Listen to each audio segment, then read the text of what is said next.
It's Tuesday, and you know what that means. It means our friends from GRMC are here for your healthcare partners, brought to you by GRMC, where patients are partners. And today we are introduced to Dr. Michelle Yamamoto.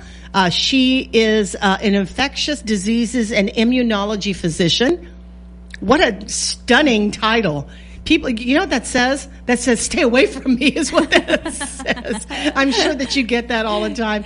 Good morning, Dr. Yamamoto. How are you? Good morning, Patti. I'm good. Thanks for having me. No, thanks for coming in. But is it true that people, when they know what your job is, they think that maybe you're some kind of germaphobe because you know what's in the Petri dish? So when people learn of what I do, their first reaction is, oh, that's exactly what I get. And then they sort of ask me what I do, and then when they, they think they are always like, what's up with the new infections, or what do we have on island? But they tend to stay away. They don't usually want to see me. Do they stay away because they're worried that you're going to judge how dirty they might be? So there are some patients who do that, yeah. But we always say, it's not that. You're not that ultra sensitive. You're not phobic about it. There is nothing like that. There's nothing like that. Now, first of all, are you married with children? Yes, I am married. So I am married to Dr. Michael Augustine. Oh, hello. Our pulmonary and so she's kissed. So we're good. Yes, and then I have two kids, two lovely daughters. One is 2.5 years old and a 3-month-old. Yeah. So there's a lot of snotty nose action going on. So you. Oh yeah. I always say, people always ask me, aren't you afraid? Especially when I was pregnant, aren't you afraid of contracting a disease? And I say, you know what? The good thing about my profession is I know how to protect myself. Yeah. So this is what I guess we're going to learn from you. It's. You can control your world. You're a physician in a very sterile sort of environment. The rest of us, germ-carrying fools are out there swapping all of our infectious diseases. How, just on a personal level, how does one in the normal course of life, when they're not in the same environment that you work in, be assured that you can ward off some of these hand-to-hand sort of, infections? Yeah. I always tell people that as human beings, God above provided us with a good barrier to infections. We are comprised of 80% bacteria, us, in the mouth through the anus, on our skin. I always say that, we have our own natural protection. Now, a lot of the infection that gets transmitted is because people don't wash their hands. People cough at each other. We forget to cover our cough. That's what they teach the toddlers in daycare or in kinder school. Cover your cough. And to be honest, that's particularly true. Because a lot of the communicable diseases, meaning viruses and some bacteria, can get transmitted by hand to hand, by coughing out, touching infected surfaces, which are invisible to the naked eye. Yeah, actually, right. So it's our immune system that we have to take better care of, right? Yes. And how does one do that just on a daily basis? People. To be honest, it's cliche, but people have to be healthy. People have to own their health. You eat healthy, you prevent yourself from getting diabetes. If you have diabetes, take control of the diabetes, because I always tell patients, when our body is equipped with what we call white blood cells, they are the soldiers of the body.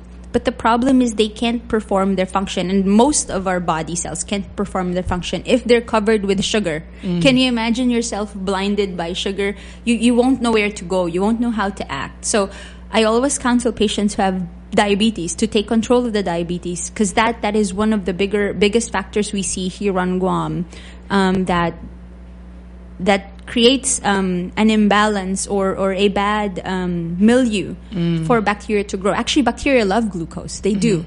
Glucose is your friend. Sugar. Yeah, sugar is your friend. Bacteria like sugar. So if there's too much of it, it can wreak havoc, really. Yeah. Really, not just in your veins, not just in the arteries, in the nerves, but also can get you pretty bad infections. Well, here's the interesting thing about your practice in the tropics. Yeah. When I moved to Guam, I swore I was coming into a petri dish. My kids had, strep throat, all that. It was a matter of daycare. It was a matter of school. Yes. They were introduced to, colds and flus that they'd never had where we had been living before, although still in the tropics. I couldn't, but there was something different about it and the humidity and all of that here. And so when you're living in the tropics like this, do you become then you adapt? Or what is it? What is it about how we're not always sick? So the body is amazing that it can learn. It learns. Our immune system learns. Once you get exposed to a particular virus, bacteria, you develop antibodies to it. One of the biggest reasons, there's actually a study that came out most recently about making sure that you expose your kids to dirt. Yeah, it's something that will make someone laugh. Well, why expose your kids to dirt?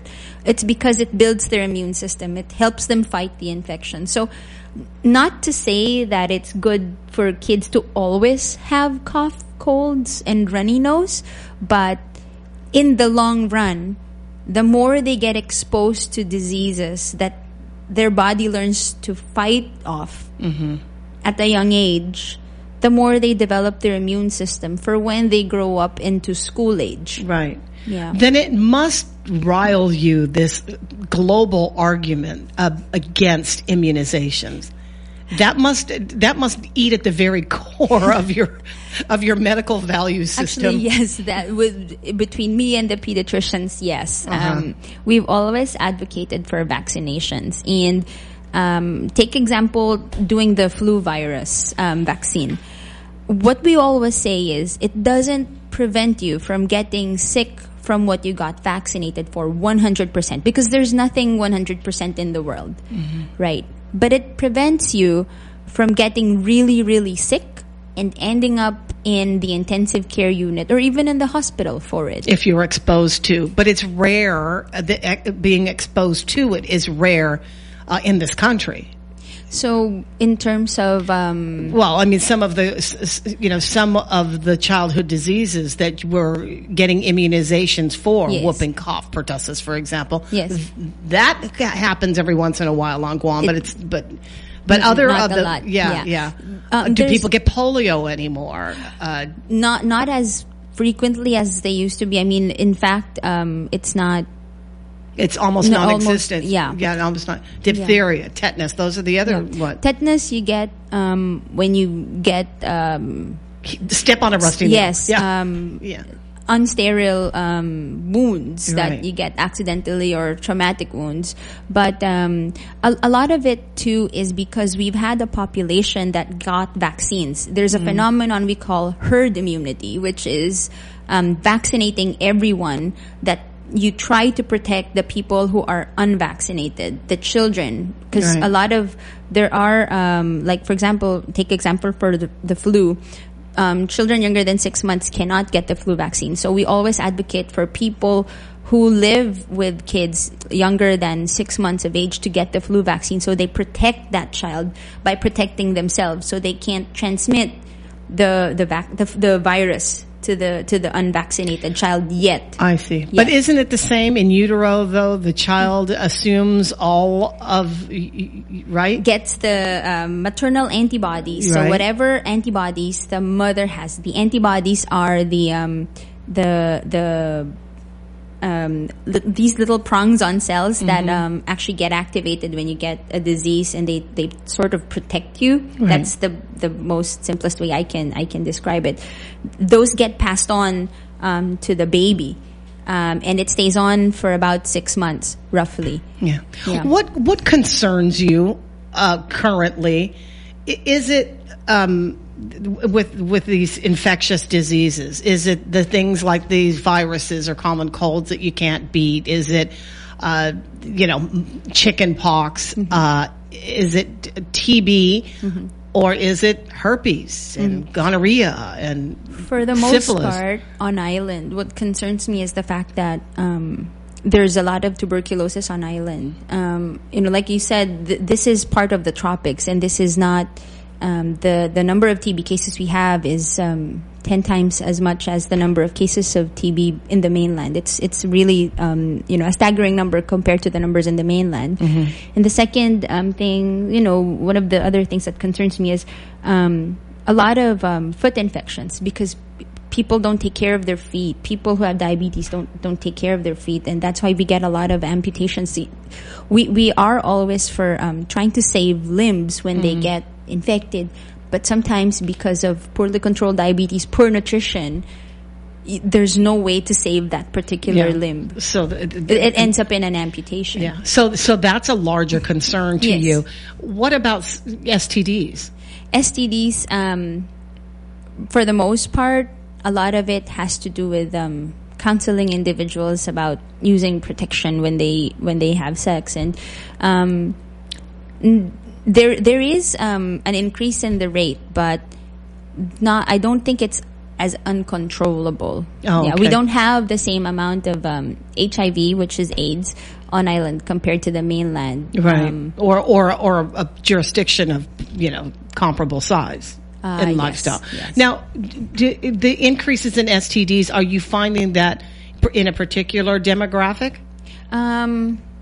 No, not really. Like on a younger set, maybe younger boys or girls or younger females and males that are getting them. Well, that's really. Actually pretty good, because we live in a really promiscuous society, and unfortunately, there is a segment of our community that doesn't get that birds and the bees conversation, from their guardians or parents, and so I think that childhood sex is a growing concern, or has to be a growing concern, and it should start from the home, I guess. But it's hard to really enforce that, because some of it is cultural in nature, that parents are maybe embarrassed or unsure of what to tell their kids about the birds and the bees talk. Right. So. Yeah. Now, at GRMC, what is your role? What do you do specifically? There's a multitude of roles that I perform, but first and foremost, I'm their infectious disease physician. So I do both inpatient and outpatient consults, meaning outpatient are clinics. I also stand as their infection control department head, and as well as the antimicrobial stewardship director. So all of these rolled into one, as mainly my title is the infectious disease doctor. The infectious disease. What a title!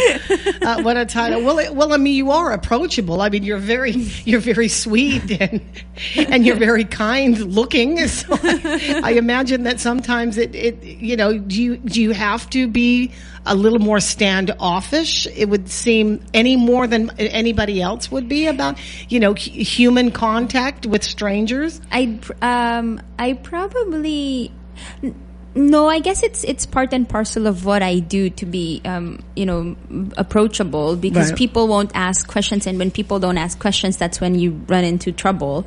But sometimes patients would hear a sterner version of Dr. Yamamoto, because sometimes a lot of what we do is patient education, because I always believe that when patients don't understand what they have, they're unable to follow.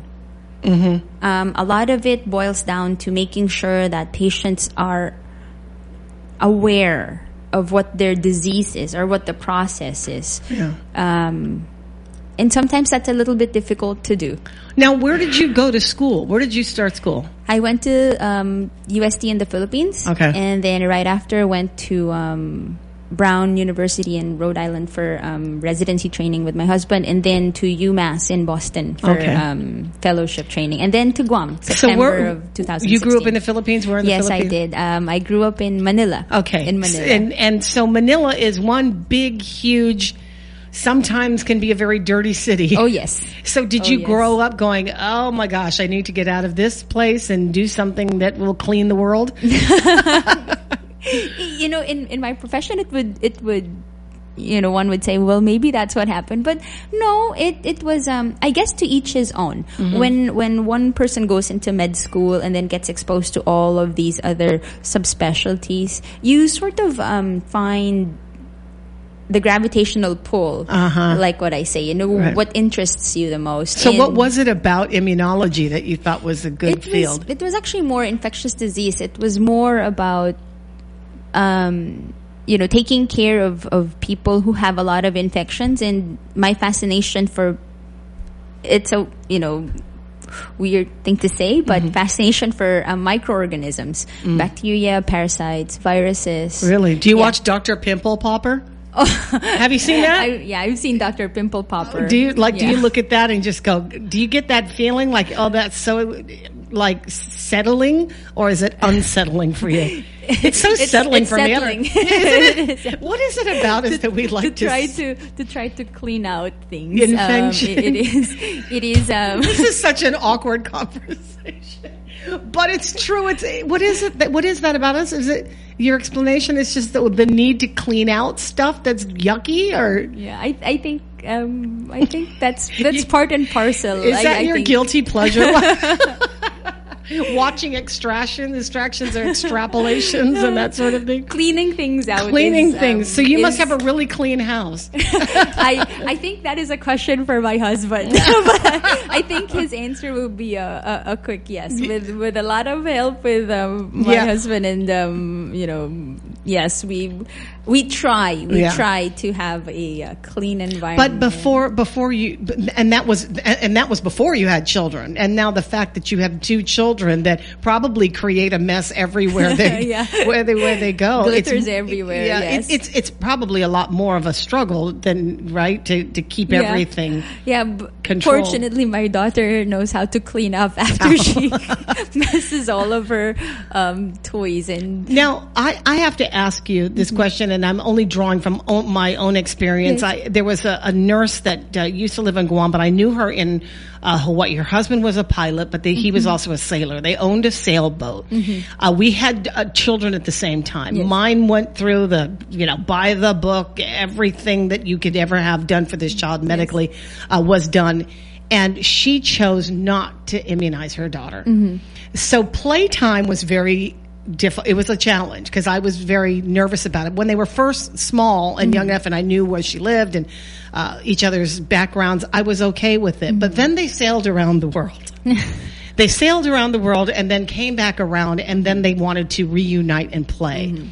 But it was so hard for me to ask her, did you yet get, because they were in far-flung areas, where they were exposed to malaria and things like that. So I asked her, and she said no, and it was a difficult social problem. I could see that happening, because we always say, a mantra I live by is to each his own. Right. Apart from all of the other things that I go and live by, but to each his own. And not just in the field of medicine, but also in choices that people make. And you can't really choose something for other people, because not everyone will believe in the same things you believe. And she was a nurse. Yes. She was a registered nurse. That was what was really bizarre to me. But do you feel this way, especially when your children become of school age, or if not of daycare age already, right? Yeah. So what I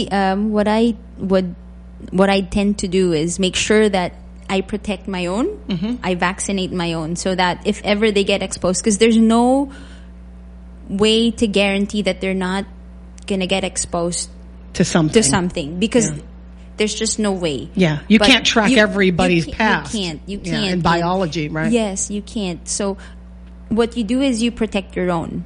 Vaccinate, make sure they know how to wash their hands, because a lot of things are transmitted by hand, and hand to mouth, hand to open membranes. But I guess it's more protecting my children, or protecting yourself in general, right? Because part of the factors why disease gets transmitted also is not just the person transmitting the disease, but also the person exposed. Right. Okay. There's always two parts of the story. Right. And if you try to protect yourself, you lessen your exposure time or your chances of acquiring a particular disease. Not all the time, but you at least try to lessen. At what point, when somebody feels like they have a tickle in their throat and it starts to move now in pain to their ear, do you say you shouldn't be exposed to anybody? What's the contagious period? Typically, for diagnosed illnesses like viruses, it's usually maybe 5 days out before people develop symptoms. So you really have exposed other to everybody. people. Okay, so I've already been exposed. So at the point where I'm feeling the symptom, is that the place? Is that the time when you're contagious the most? It depends on what kind. Okay. Usually,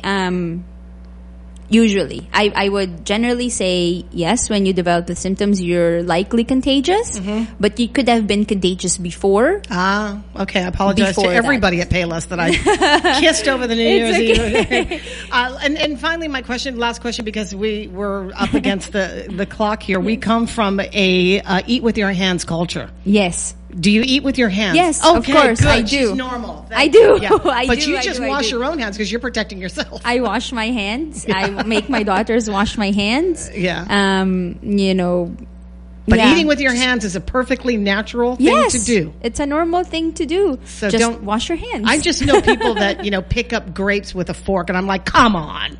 That's just getting a little bit crazy. But they refuse to touch food and put it in their mouths because they're just worried about that. To each his own. To each his own. I have learned a valuable lesson today of acceptance. I really appreciate that. We agree to disagree, Patti. There you go. I love it. Dr. Michelle Yamamoto, you'll find her at GRMC, specializing in the diagnosis and treatment of a variety of infectious diseases on Guam. We're so happy to have had you. Thank you so much. It's a pleasure to have met you.